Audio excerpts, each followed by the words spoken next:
Hey everybody, Vader Saber 1984, also known as that drunk guy and his bullshit opinion, coming to you on a Friday night, the weekend before the 4th of July. So, let's just keep this nice and wholesome. I've been battling a migraine for the better part of 2 weeks. It was literally 2 weeks straight of just pain. And then it was a couple times a day, and then here and now times a day. And now it's just sometimes. And when I lay down, migraines from hell. So that's why I'm not. Even the last polo I did with CP, I was battling one like you wouldn't believe. But in ordinary fashion, let's do this Vader Saber style. Ah, good lord, good lord, good lord.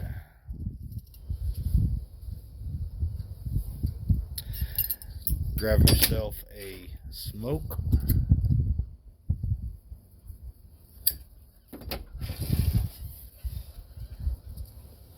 Grab yourself a drink.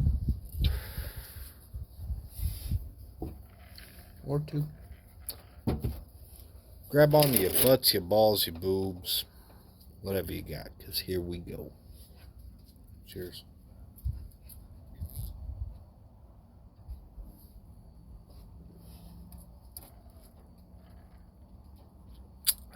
MGD, the champagne. KD and pepper. The poor man. All right. So today's topic is going to be just a little bit about a story. Kind of something. Oh, Christmas. If I have to, a lot of times I don't think this out. It just comes off of a whim. Something sparks the interest in the memory and the story that comes to tell.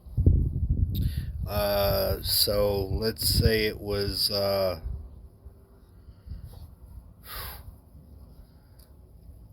2000, 2001.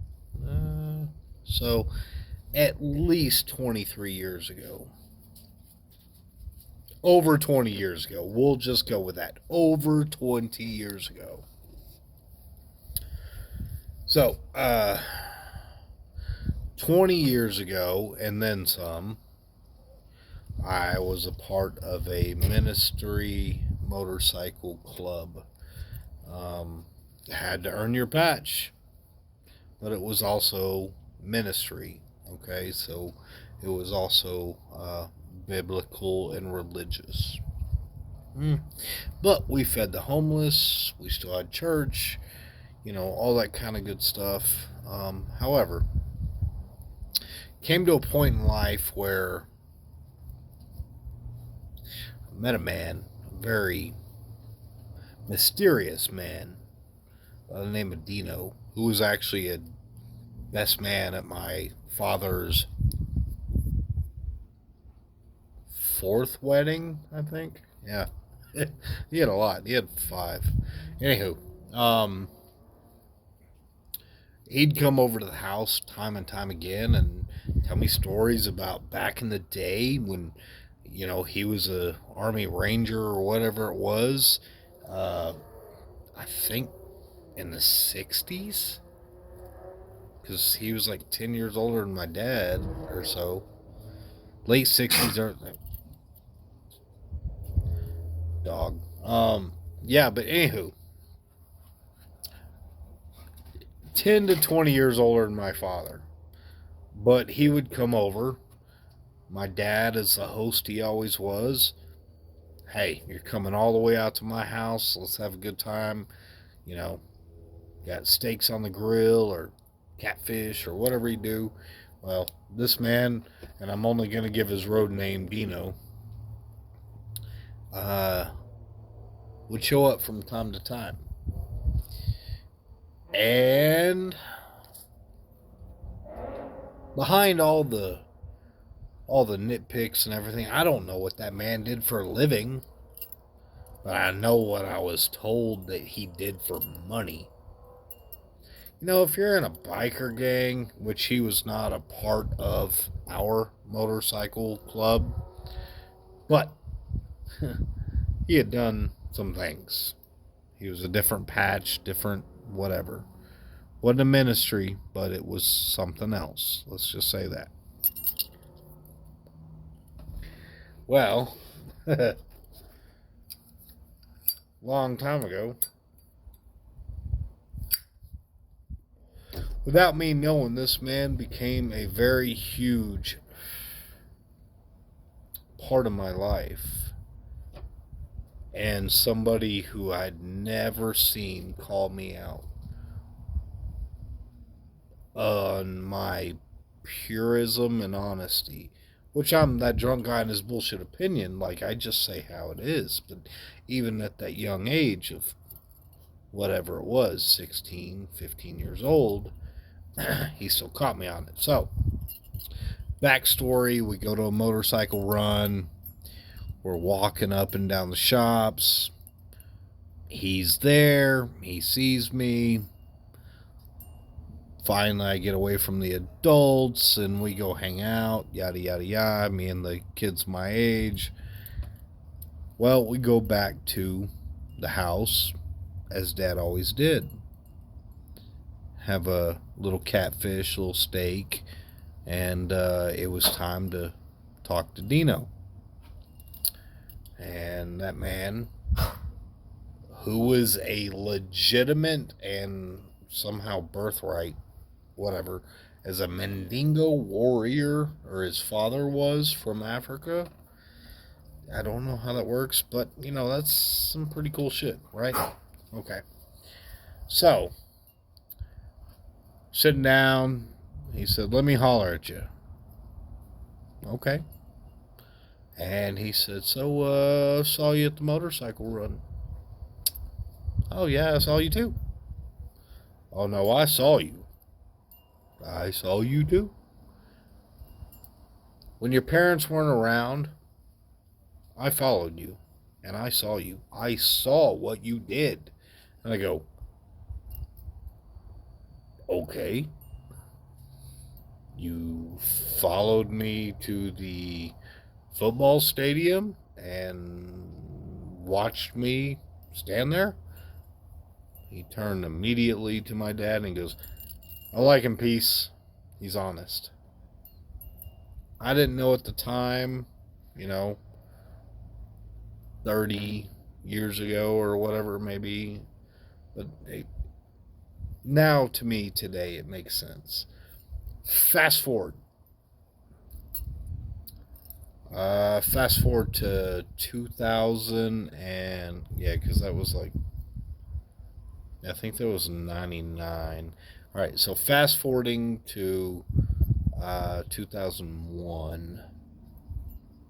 Yeah, 2001. Here I am being a teenager, and you know, certain things come up in high school. You know, certain opportunities. The green, as we used to call it back in the day.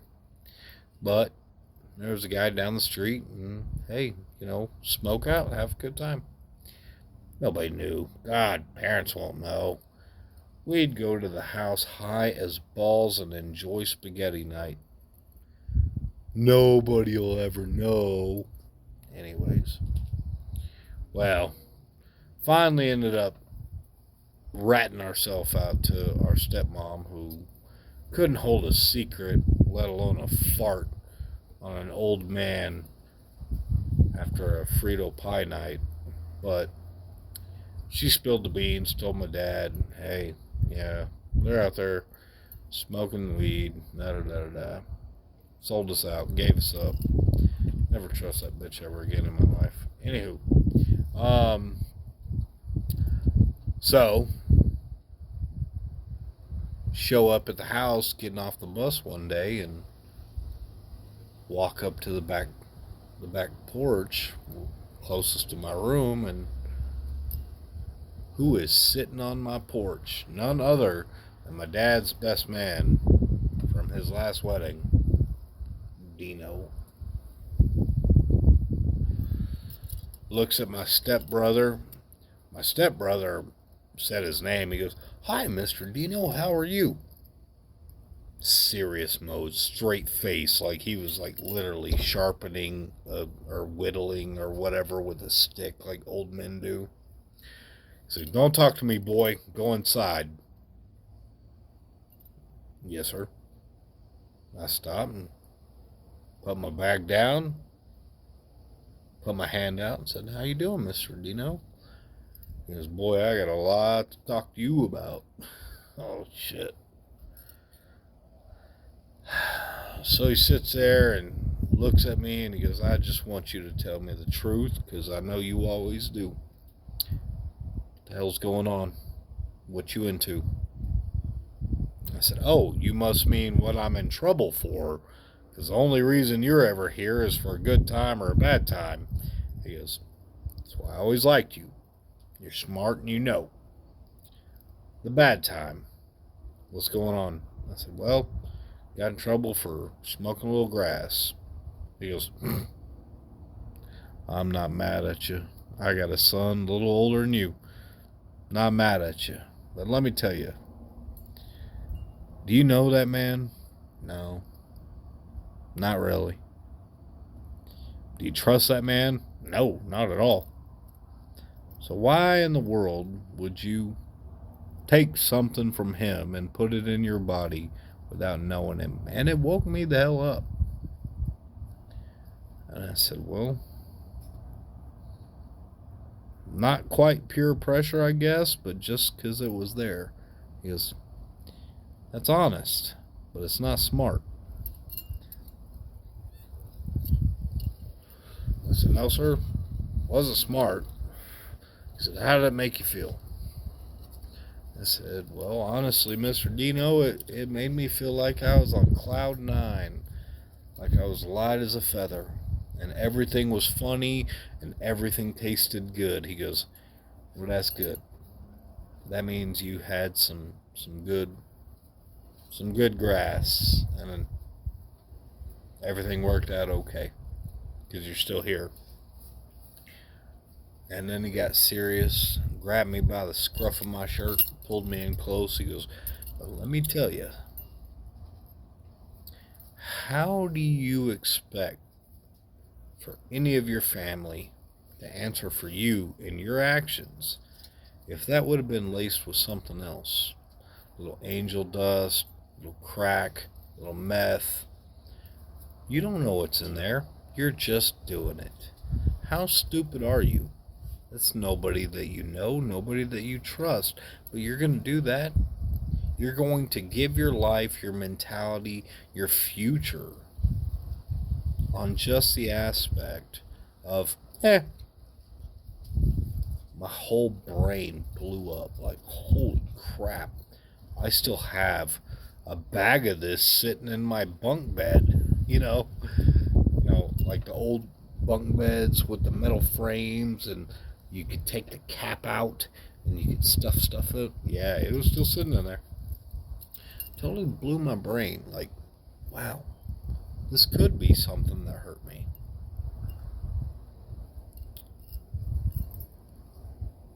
And then you get to the age of,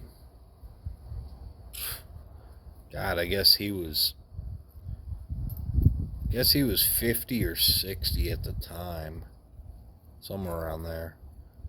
But that's still 10, 20 years older than I am now.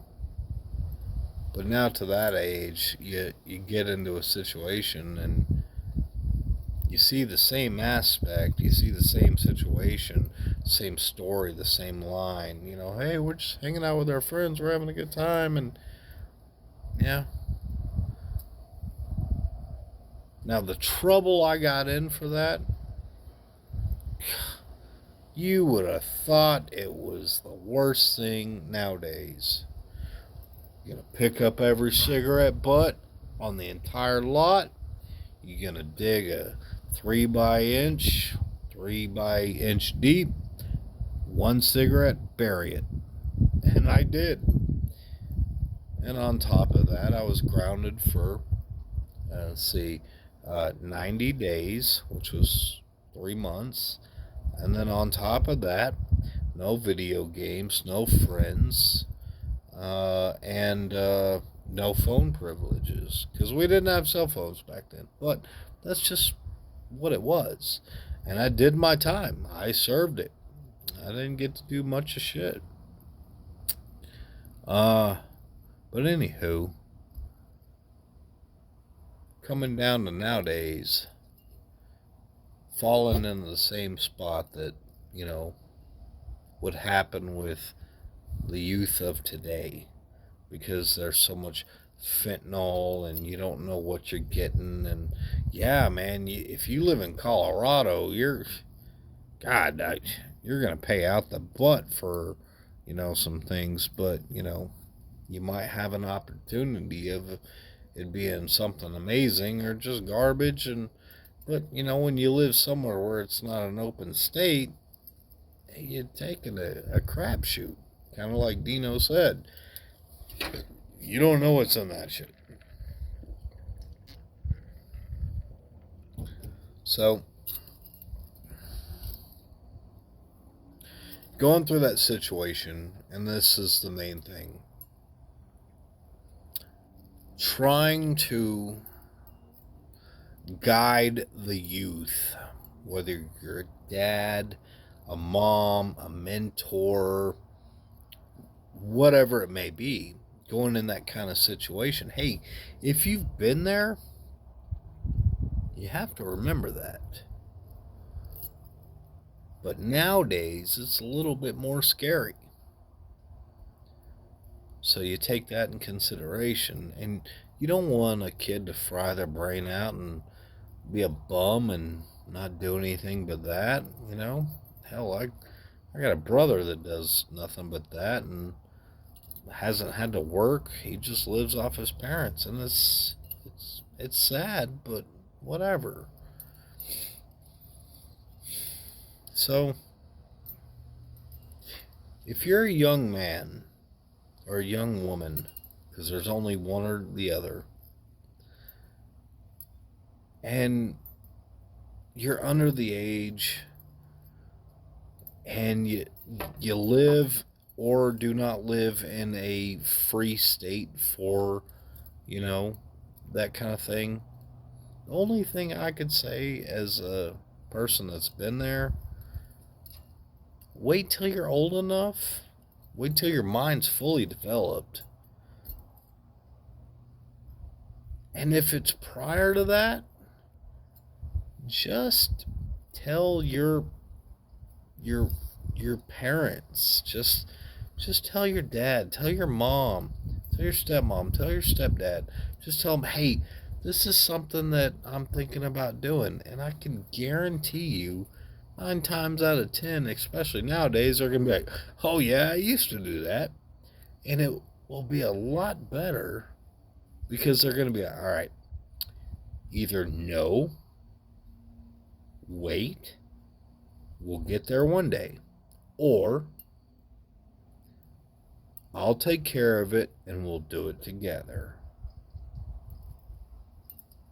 May be a little bum because you're with your family and parents, but you're still safe and you know it's coming from somewhere safe. So that's my only thing. So that long out drawn story of past, and all I'm saying to everybody is, hey, if you're young, don't do drugs on your own. Ask your parents. Get on base. If you really want to, just wait. Wait till you're developed. And then when the time comes, go somewhere that you know you can trust. Be safe. I'm not an advocate for no drugs. I'm just a guy saying, this is my bullshit opinion. There's a lot better choices in this world. Be smart, have fun, be safe. Vader Saber 1984.